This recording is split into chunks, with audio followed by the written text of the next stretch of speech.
Hola a todos y hola a todas, muy buenos días. Mi nombre es Andrés Cabezas, soy tecnólogo médico de imagenología del país de Chile y estoy muy agradecido de la invitación que ACIPRODIT me entrega para esta jornada científica que es conmemorativa a los 128 años del descubrimiento de los rayos X. Soy un agradecido de esta invitación y espero que la jornada que vamos a realizar y esta charla que vamos a plantear, esta reflexión que vamos a incorporar dentro del mundo pediátrico sea del gusto de cada uno y cada uno de ustedes. La idea es que hagamos una reflexión sobre la dinámica y este maravilloso avance que tiene el cuerpo humano. El sistema musculoesquelético es un componente fundamental de nuestro cuerpo, distinguido que está asociado a la complejidad estructural y funcional, compuesto por un entramado interconectado de músculos, huesos, articulaciones, tendones, ligamentos, etcétera, etcétera, que van a trabajar en conjunto para proporcionar, bien digo, un soporte, una movilidad y una estabilidad al organismo. Desde esa perspectiva, los huesos van a constituir una base estructural que no solo van a actuar como un armazón protector, sino que también como un customizador de la médula ósea, donde se produce la formación de células sanguíneas. Por otro lado, los músculos son responsables de la generación de la fuerza, del movimiento, permitiendo actividades cotidianas como desde el caminar, agarrar objetos, hasta tareas más complejas como el correr o practicar deportes. Las articulaciones, por su parte, funcionan como punto de conexión entre los huesos, posibilitando la flexión, la extensión, rotación, etcétera, etcétera, que va a facilitar esta amplia gama de movimientos. La estructura que es altamente especializada, que este sistema musculoesquelético está sujeta, por supuesto, a cambios dinámicos de, el avance de la vida de las personas. Y desde esa perspectiva, el mundo pediátrico no se queda atrás. En este contexto, en el mundo pediátrico, el sistema musculoesquelético emerge como un elemento que es crucial, ¿cierto?, para el desarrollo y el crecimiento de los niños, desempeñándose un papel, pero es importantísimo dentro de la función locomotora y soporte estructural del organismo, que está en permanente evolución, que esa es la gran particularidad que tienen este grupo etario. Este sistema que está con un montón de red de músculos, huesos, articulaciones, como ya bien planteaba, se distinguen significativamente respecto a la población adulta, entendiendo de que van a haber procesos desde el recién nacido en adelante que van a ir madurando, que van a ir complejizándose hasta tomar la madurez completa de esta y la funcionalidad completa de esta. Entonces, desde esa expectativa, desde esa perspectiva, se toma de una mirada muy significativa el hecho de que el niño, el recién nacido o incluso el desarrollante la etapa infante pueda desarrollar alguna anomalía musculoesqueléticas, ya sea congénita, hereditaria o incluso desarrollada en el tiempo, que son importantísimas de caracterizar. Y a partir de eso, en la charla que tengo para el día de hoy, que tiene por nombre Anomalías musculoesqueléticas en pediatría. Bueno, ya le comentaste mi nombre, Andrés Cabezas, soy tecnólogo médico, tengo estudios en posgrado en el ámbito de la educación y dejo mi contacto ahí abajo, tanto mi contacto en WhatsApp como mi correo electrónico y mi Instagram por si me quieren seguir. Bien, así que partimos.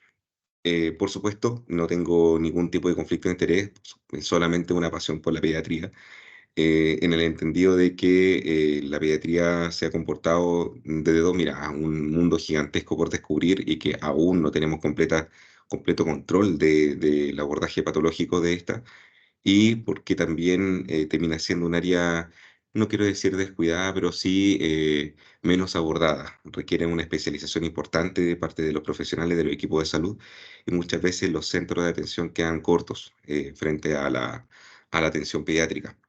Por lo tanto, desde esa perspectiva, la invitación es esa, a que podamos ser un ente relevante dentro de la atención, que siempre lo hemos sido, pero con mucho mayor énfasis en nuestros niños y en nuestras niñas. Ya lo comentaba, el mundo pediátrico definitivamente está muy alejado de ser un cuerpo adulto pequeño. Hay procesos, que hay distinciones en esta, que tienen relación con el hecho de cómo se van armando estos sistemas complejos, cómo van tomando articulación de las mismas hasta llegar a un tiempo similar a los 18 o 20 años, en la cual hay una madurez prácticamente total de los distintos componentes del cuerpo y por lo mismo ya se habla de un proceso de adultez fisiológica. A partir de eso, claramente en este camino vamos a encontrarnos con algunos altibajos y algunos procesos en los cuales van a estar interrumpidos. Ahora, desde esa perspectiva, el sistema musculoesquelético no comienza solamente en el nacimiento. Bien ustedes saben que esto es a nivel embrionario, en donde hay este proceso que tiene que ver con el desarrollo de cartilaginoso que se va a osificar a medida que vayan siendo en avance el crecimiento del paciente, de este pequeño o de esta pequeña. Y ya empezamos a encontrar diferencias desde el proceso de la condensación de células mesenquimales, eh, que van a hacer ciertas diferenciaciones a medida que vaya avanzando con la autoprogenitora y pasar después a los osteoblastos, que van a ser finalmente los responsables de la matriz ósea. Este proceso se inicia en el embrión, por supuesto, y va a continuar a lo largo de la niñez y de la adolescencia. Esta tasa de crecimiento de la que estoy comentando desde la infancia, la primera infancia, es principalmente pronunciada e impulsada por el crecimiento longitudinal de los huesos largos, a través de esta famosa fisis o la placa de crecimiento, o también conocida como el cartílago de crecimiento, la cual va a dar una estructura cartilaginosa de la extremidad de los huesos largos. Durante la pubertad, por supuesto, la influencia de las hormonas sexuales, como el estrógeno, como la testosterona, va a producir un crecimiento acelerado en la longitud y la densidad ósea de esta estructura, lo que resulta finalmente como producto en la consolidación de la masa esquelética y la adquisición de la densidad ósea máxima, que es el pic que uno busca y en la que sigue midiendo después a medida que va avanzando la adultez, hasta llegar a la vejez. Bien. Y a medida que se va avanzando en este proceso, el modelo de remodelación ósea, este círculo armónico y equilibrado entre los osteoblastos por un lado y los osteoclastos por el otro, mantienen un equilibrio dinámico que permite la adaptación del hueso a las demandas funcionales y a las tensiones mecánicas que van a generar esta estructura durante todo el resto de la vida. Entonces, desde esa perspectiva es muy importante desde la mirada pediátrica es que se conozca, se comprendan que el desarrollo óseo es un proceso que va a estar intrincado y va a estar altamente regulado por todos los procesos que van a estar asociados a factores externos, a factores genéticos, nutricionales, hormonales, que pueden llevar a alguna alteración o alguna irrupción de este proceso normal y va a dar como consecuencia algún trastorno, alguna alteración, alguna anomalía musculoesquelética, no solamente en el ámbito pediátrico, sino que puedan tener consecuencias en la adultez. ¿Bien? Desde esta perspectiva, se hace un mapa que es más bien pre- promedial, en la cual se hace una estimación de la fusión de las partes de los huesos en los distintos segmentos anatómicos y claramente hay diferencias no solamente desde el punto de vista del género, del sexo, sino que también desde la funcionalidad y el área del segmento anatómico. Siempre uno piensa que es en la adultez donde tenemos una fusión completa de los huesos. Sin embargo, tenemos elementos que nos dan sorpresa incluso desde mucho antes. Por ejemplo, el codo, que desde los 14 años ya podemos encontrar un codo completamente fusionado y desde una perspectiva del proceso madurativo con una madurez funcional completa, a distinción, por ejemplo, de estructuras como la clavícula o como el hombro, que ya hablamos desde los 20 años en adelante, donde se puede hacer una consolidación completa, funcional de la articulación. Entonces, desde esa perspectiva, es muy importante hacer una caracterización entre cuál es un proceso que está en parte terminal o parte final del proceso de maduración frente a una que está en proceso propiamente tal. ¿Para qué? Para que se puedan hacer distinciones que tienen que ver con las distintas alteraciones que puede tener el desarrollo musculoesquelético del paciente pediátrico, entendiendo y reforzando que el paciente pediátrico se subdivide desde el recién nacido, como lactante o como neonato, como infante, como parte pediátrica desde los 6 8 años, desde la preadolescencia, adolescencia, hasta la preadultez. Es decir, tenemos una pediatría amplia que va desde el recién nacido hasta los 16 18 años. Y en términos legales también hay un tema conceptual que muchos países conciben mayoría de edad o la edad de responsabilidad civil desde los 18 años en adelante o incluso en algunos países hasta los 21 años en adelante.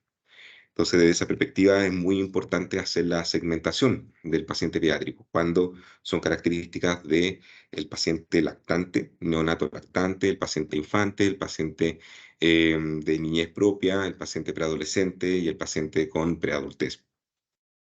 Y bueno, desde la perspectiva ya más o menos adentrándonos en el tema, aparece este concepto de las malformaciones y de las distintas áreas, desde la mirada de que van a haber anomalías, van a haber enfermedades que van a tributar a esta caracterización patológica y pueden llevarse, ya lo bien planteado hace un ratito, en que vamos a tener planteamientos de características congénitas, planteamientos de características que se van a manifestar desde el momento del nacimiento y características que se van a ir desarrollando en el camino hasta llevar a una manifestación clínica.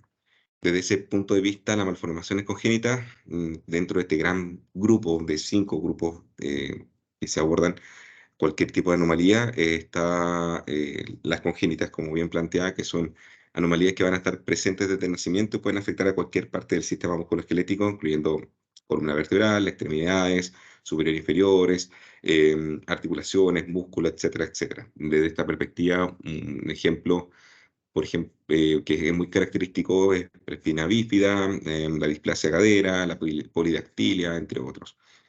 Las deformidades esqueléticas son resultado de un problema de desarrollo que es más bien embrionario, de lesiones de crecimiento y que pueden llevar a una deformidad de los huesos o de las articulaciones, que incluye, por ejemplo, la escoliosis o la displasia epifisiaria múltiple o la displasia cleidograneal.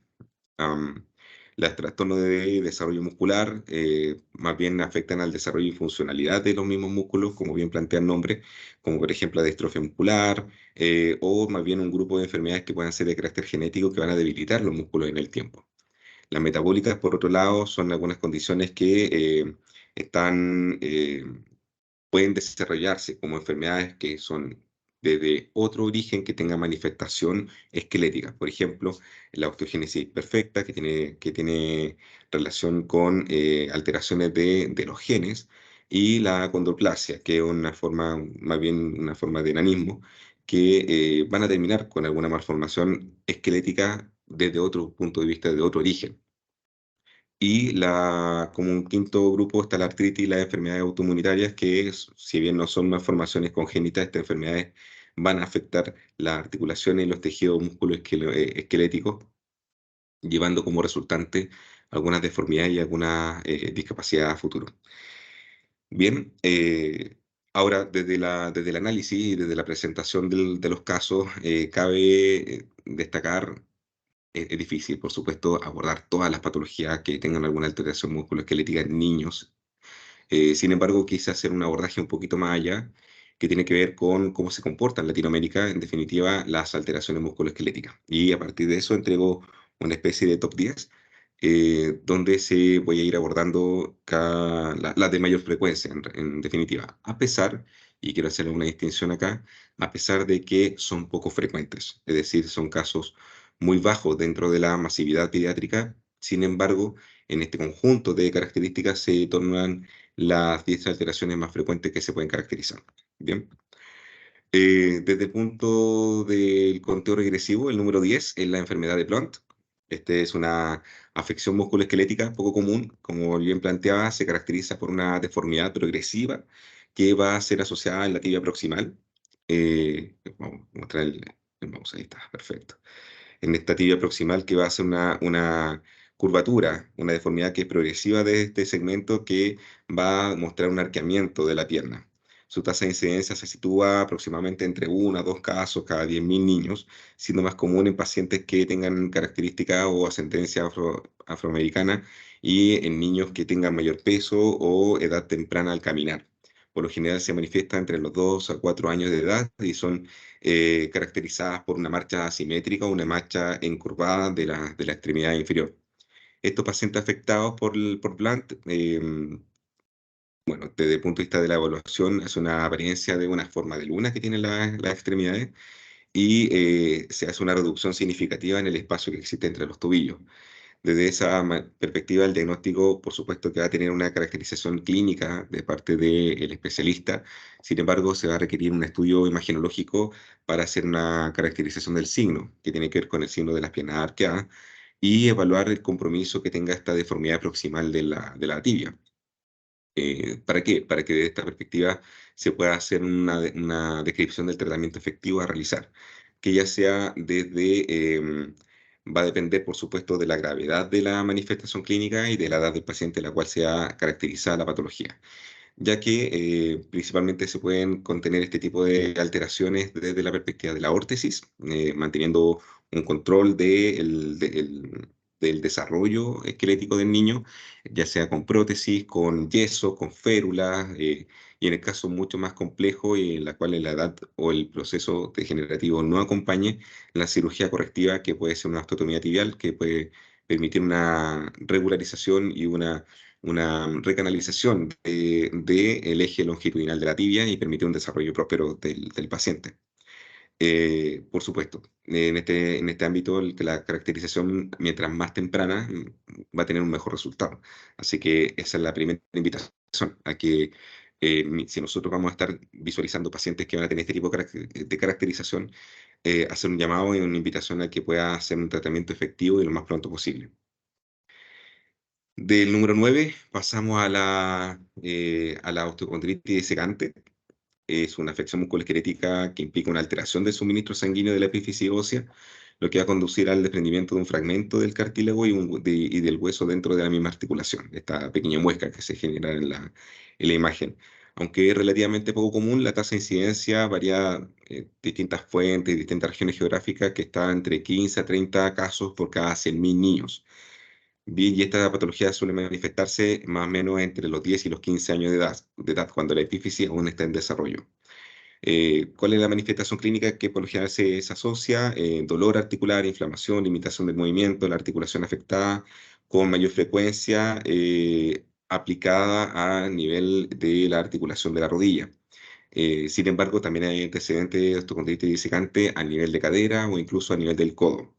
El diagnóstico, por supuesto, está asociado a la clínica con confirmación mediante estudio de imagen y se hace, a diferencia del anterior, se hace un abordaje un poco más sofisticado a través de la resonancia magnética, ya que se va a evaluar no solamente el compromiso de parte blanda, sino que también el comportamiento del fragmento óseo que esté desprendido, y del compromiso que tenga este fragmento con la articulación. Entonces, de esa mirada, se requiere un mayor abordaje imagenológico más allá de la radiografía, como es en el caso de Blunt.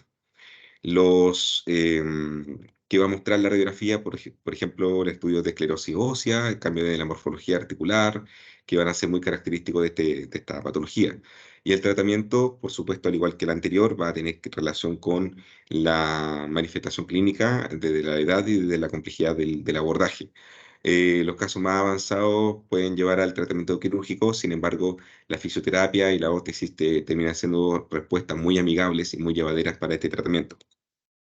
Sin embargo, dado que afecta y compromete la articulación que cumple una función relevante dentro del segmento etario pediátrico, es súper importante, es muy importante hacer una evaluación sistemática y progresiva, de tal forma de que se pueda garantizar un resultado clínico en el largo plazo. En el número 8 tenemos que es una patología no menor que el síndrome de Marfan. Es una enfermedad más bien hereditaria del tejido conectivo, que va a afectar a un montón de sistemas del cuerpo, y que incluye, por supuesto, al sistema musculoesquelético. Es rara, por supuesto, que tiene que ver una tasa de incidencia entre 1 en 5.000 niños o en 1 en 10.000 niños, y es una condición que alberga gran cantidad de manifestaciones clínicas. Es decir, este síndrome permite una caracterización desde el punto de vista esquelético, el punto de vista pulmonar, el punto de vista cardíaco. De hecho, una de las manifestaciones más claras está asociada a la escoliosis, a la aracnodactilia, luxación de cristalinos, distensión del callado aórtico, patologías cardíacas con aumento del tamaño del ventrículo, deformidades costales, etcétera, etcétera. Entonces, desde ese punto de vista radiológico, es importante la caracterización de las distintas variaciones o distintas anomalías que tenga la manifestación clínica. Por tanto, llama e invita a que se tengan que considerar distintos tipos de modalidades de imagen para su caracterización, ya sea en radiografías, ya sea en tomografías computadas, ya sea en ecocardiografías, bien digo, o inclusive la resonancia magnética cardíaca para hacer una herramienta valiosa de diagnóstico.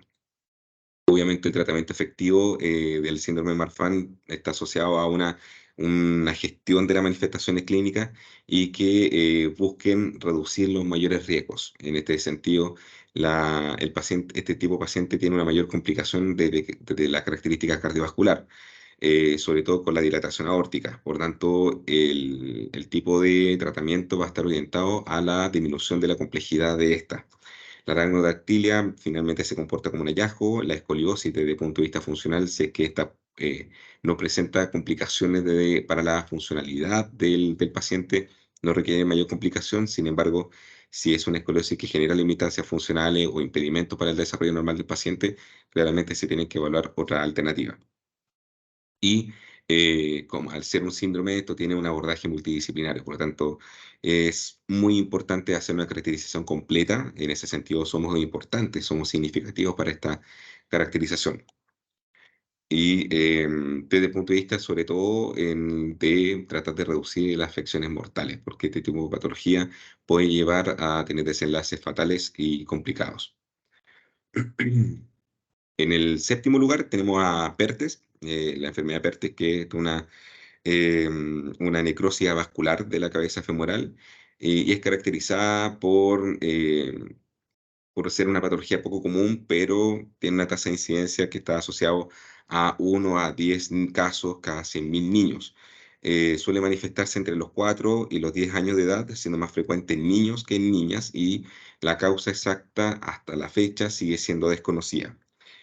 Presentan principalmente este tipo de pacientes una serie de características notables como la cojera, se acentúa en la marcha dinámica, y por eso se caracteriza a los 4 años, ya que la marcha dinámica del niño es más libre y requiere más exigencia desde los 4 años de edad en adelante, y presenta dolor en la cadera o dolor en la ingle o limitación del movimiento de la articulación de la cadera.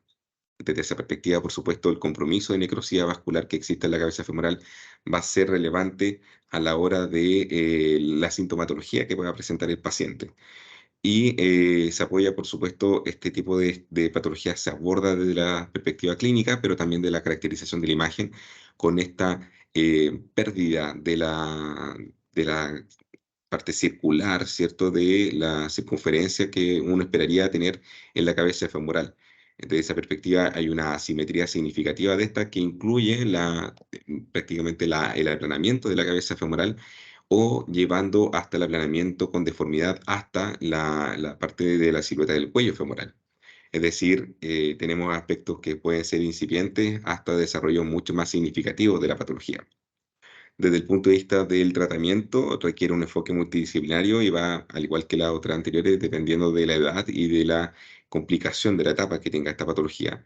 Y lo que se busca principalmente dentro de este trabajo multidisciplinario es mantener la estructura de la cabeza femoral, es decir, que la cabeza femoral siga teniendo un comportamiento redondeado para que permita una articulación fácil y funcional del paciente. Desde esa perspectiva se hacen controles de la fisioterapia, el control del peso, ortopedia, férula, aparato de tracción, cualquier mecanismo que permita contener y mantener la función de la cabeza femoral. Sin embargo, en casos más avanzados, la cirugía de la osteotomía que va a permitir hacer más bien un realineamiento de la cadera y prevenir alguna deformidad de mayor complejidad en el largo plazo. Eh, por tanto, es una enfermedad que debemos prestar atención. Acá hay que hacer un pequeño alcance en que hay proyecciones que pueden ser mucho más pertinentes y se recomienda mucho.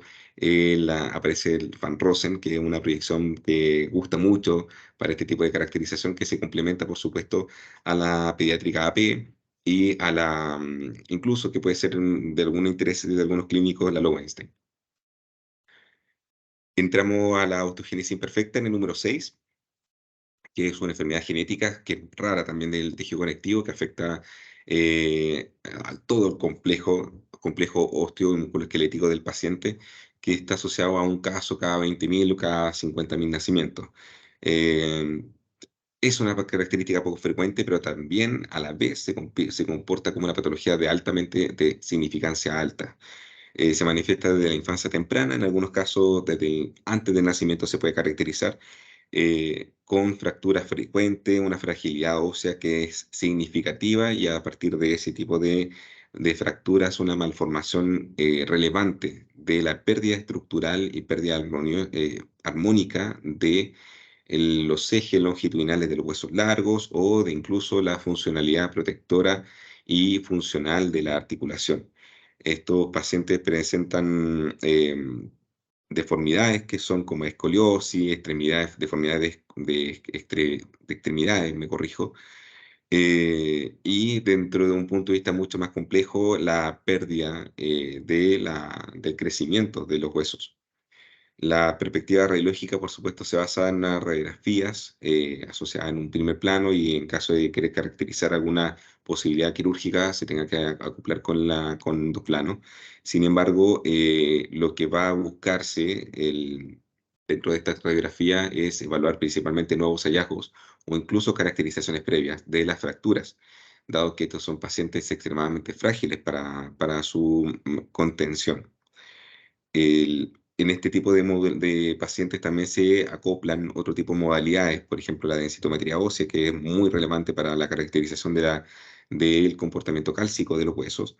Y la tomografía computada también va a ser un elemento bastante importante. Sin embargo, el tratamiento de esta enfermedad, al no tener mayor corrección, solamente está en el control, en el manejo de las fracturas, en el alivio del dolor, en la estímulo y promoción de la movilidad del paciente y, por supuesto, en definitiva, a una mejora en la calidad de vida. Por tanto, desde esa perspectiva, los medicamentos, la fisioterapia, la cirugía ortopédica en algunos casos más complejos es la mejor elección en el entendido de que esto no va a generar, no va a tener término, es una condición de por vida. En el 6 estamos, o sea, en el 5 perdón, está la distrofia muscular de Duchenne, que es una enfermedad musculoesquelética que está asociada a un cromosoma X que se manifiesta en la infancia y es una tasa de incidencia de 1 a 3.500, perdón, de 1 entre 1.500 a 6.000 nacimientos, principalmente orientado a niños varones, a niños, lo que convierte en una de las distrofias musculares más frecuentes y más comunes en la pediatría. La distrofia se manifiesta en la primera infancia, entre los 2 a 6 años de edad, con una debilidad muscular progresiva y una pérdida gradual de la función motora. En este tipo de paciente, la debilidad muscular proximal, que se incluye dentro de esta, que va a estar principalmente asociado a los músculos de extremidades superiores e inferiores y puede llevar a dificultades incluso para tener motoras básicas como el caminar, por ejemplo. Desde esta perspectiva, esta debilidad muscular también afecta a la parte respiratoria debido a la disminución de los músculos que están implicados en la respiración, que pueden llevar a complicaciones respiratorias significativas. Y también se conoce este tipo de afección a la debilitación de la calidad del lumen que existe interno de este tejido esponjoso del hueso, lo que hace que se genere ¿cómo se llama un hueso más bien conocido como hueso de pollo, que es más bien cilíndrico, arqueado, pero también disminuido de su tamaño. En este caso, el tratamiento asociado para esta patología es la fisioterapia para mantener la movilidad y la función muscular, el corticosteroide para retrasar la progresión de la enfermedad y las terapias génicas y farmacológicas que buscan principalmente hacer un control de la manifestación clínica. En aquellos pacientes que tengan alguna complicación cardiovascular o respiratoria, ya tiene otro tipo de abordajes que van orientados no solamente a la disfunción muscular, sino que también al compromiso vascular y compromiso respiratorio. Desde la perspectiva ya en el conteo regresivo aparecen las malformaciones del pie, que son conocidas ampliamente por todos ustedes, asociadas que están implicados en el desarrollo del recién nacido y se suele manifestar incluso antes o desde el nacimiento. La tasa de incidencia va a estar asociada entre uno cada 1000 nacimientos y va a presentar distintos tipos de malformación, clasificándose en distintas categorías dependiendo de el tipo de apoyo, el tipo de orientación y el tipo de angulación que existe en su eje entre calcáneo y metatarso a nivel distal. Y en ese sentido aparece el pie plano, pie cabo, pie varo, pivot, o de pie equino, y etcétera, etcétera.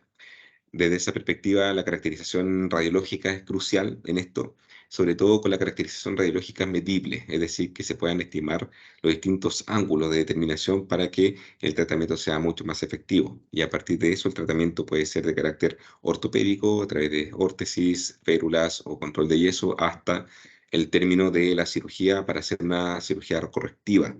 En todos estos escenarios, todos son muy positivos, todos tienen una muy buena respuesta y a partir de eso permiten un crecimiento óptimo del resto de las otras partes del segmento de la extremidad inferior. Es decir, con una corrección, una cirugía correctiva del pie, se regulan todos el resto de articulaciones de la extremidad inferior. En el número 3 aparece también altamente frecuente la escoliosis, una pérdida, una deformidad tridimensional de la columna vertebral que afecta principalmente a la población pediátrica, que tiene varios apellidos, está asociada desde la idiopática, traumática, y etcétera, etcétera. Sin embargo, en este caso a la pediátrica se le conoce como idiopática, es decir, que no tiene ningún tipo de causa aparente. Y desde esa perspectiva, se estima alrededor que el 2 a 3% de los niños desarrolla algún tipo de escoliosis en distintos tipos de gravedades. La manifestación típica de la escoliosis es sobre la adultez temprana, es decir, entre los 10 a 15 años de edad, cuando el crecimiento es mucho más rápido y la columna vertebral está en desarrollo activo.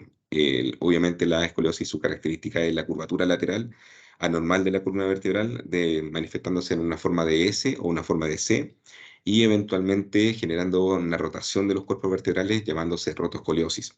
Y el diagnóstico está asociado a la evaluación clínica, a la caracterización de la columna vertebral por medio de radiografías y en casos más eventuales donde se quieran hacer compromisos, evaluación de compromisos articulares o de la estructura propiamente tal del cuerpo vertebral, la tomografía computada sigue siendo un buen elemento. Es crucial que las evaluaciones de la radiografía estén implementadas en las graduaciones del chasis para que se puedan generar la medición de ángulos de estas curvaturas para evaluar la pertinencia de cirugía. Y a partir de eso también es súper importante los complementos como bending y como tracción para evaluar flexibilidad, curvatura y correctividad de la escoliosis. Desde el punto de vista del tratamiento, por lo general se hacen controles hasta que cumpla una condición característica de operación o en sus efectos de control, a través de corsé, a través de limitarse de ciertas funciones, pero si es que llega a ser alguna escoliosis de carácter significativo, la cirugía es la medida correctiva principal. En el número 2, como tema frecuente, aparece Osgood-Schlatter, que es otra necrosis vascular, en este caso asociada a la tuberosidad anterior de la tibia. Esta es una afección que principalmente se aboga a adolescentes, que está en un periodo de crecimiento y de actividad física intensa. Aquellos que tienen deporte de alto rendimiento presentan este tipo de manifestación clínica. Sin embargo, se manifiesta como dato epidemiológico que el 10% de los adolescentes activos generan este tipo de alteración. La edad de caracterización clínica está entre los 9 y los 16 años y principalmente se asocia a un dolor en la parte frontal inferior de la rodilla, principalmente orientado entre el vértice rotuliano y la tuberosidad anterior, debajito de la rótula, y se exacerba durante la actividad física, puede estar asociado con inflamación, con enrojecimiento, con aumento de temperatura local, entre otros tipos de variables. Desde esa perspectiva, el diagnóstico se va a realizar con la evaluación clínica y la radiografía para caracterizar el desprendimiento. El desprendimiento eh, aquí se está visualizando el desprendimiento y la necrosis eventual de la tuberosidad anterior de la tibia. Y hay un abordaje muy simple que tiene que ver con la disminución y la mejora o alteración de las actividades funcionales del paciente para que pueda disminuir la tensión asociada a la rodilla.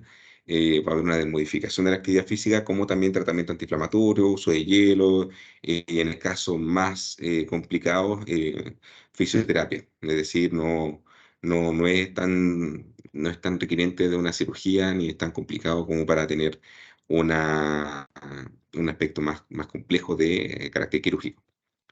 Y la número uno, que es la más frecuente de todas, es el desarrollo de la displasia evolutiva de cadera y que afecta principalmente entre 1 a 2 de cada 1000 recién nacidos. Principalmente está asociada a una alteración del desarrollo normal de la articulación de cadera y es una condición que suele manifestarse en la infancia temprana, y está asociado también a algunos protocolos de salud de algunos países en la caracterización de control de niños sanos a los 3 meses. Desde ese punto de vista, la ecografía es muy eficiente para la caracterización de esta desde las 2 semanas de nacido. Sin embargo, la radiografía también es eficiente a los 3 meses de vida, principalmente abordando la inestabilidad, la luxación parcial de cadera, que puede ser uni o bilateral. En este aspecto, los signos clínicos son súper importantes. La asimetría dentro del control de los pliegues en la evaluación del pediatra también es crucial. Y desde el punto de vista del control de esta,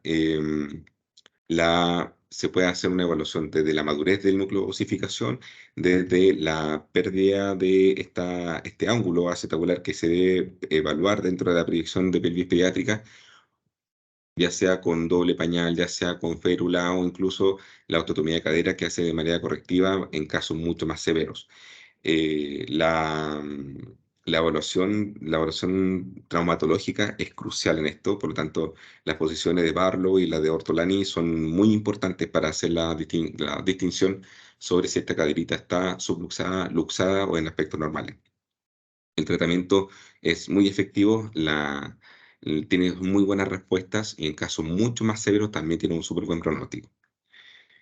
Y bueno, desde esa perspectiva, ya llevando un resumen de todo lo que hemos conversado, hay dos elementos que son cruciales. La primera es que el diagnóstico temprano y el tratamiento adecuado son claves para el bienestar actual y a largo plazo del paciente. Y por supuesto, cada niño es un caso único, por lo tanto, no hay que transversalizar, no hay que generalizar y hay que hacer una evaluación individualizada por parte de un equipo clínico que muchas veces es multidisciplinario. Sin embargo, todos ellos requieren una alta especialización en el área pediátrica. Por tanto, la mirada siempre es a buscar profesionalizarse, profundizar el conocimiento de la parte pediátrica y desde esa perspectiva hacer un abordaje clínico certero y dar mayor certeza a la condición del paciente. No me quiero ir sin antes hacer dos invitaciones. La primera invitación está asociada a un programa que está realizando la Sociedad Latinoamericana de Radiología Pediátrica, la SLAR, en donde este programa se llama Irradiemos Conciencia. Busca generar concientización en los profesionales que estén implicados en la radiación ionizante a disminuir dosis pediátrica, pero en el buen ejercicio. A partir de eso se generan algunas recomendaciones y está el código QR para que puedan hacer mayor abordaje de este programa. Cuento con la dicha y con el orgullo de formar parte de este equipo de este programa y desde esa perspectiva transmito la invitación a envolvernos dentro de esa necesidad de reducir la radiación ionizante a nuestros pequeños. Y también invito a que podamos mantener una formación, una educación continua en la parte pediátrica y desde esa perspectiva y comparto el programa de imagenología pediátrica como programa de diplomado online, que tengo el orgullo de ser el director del programa, y que hemos tenido un muy buen resultado. Así que invito a todas las personas que estén interesadas que también puedan seguir el código QR para mayor detalle del programa. Así que esperando que haya sido de su gusto, de su mejora en la formación profesional, le doy las gracias por este espacio y bueno, cualquier cosa está en mis contactos para que puedan dar mayor consulta a la presentación. Así que un gran abrazo desde Chile. Muchas gracias, que estén muy bien. Nos vemos.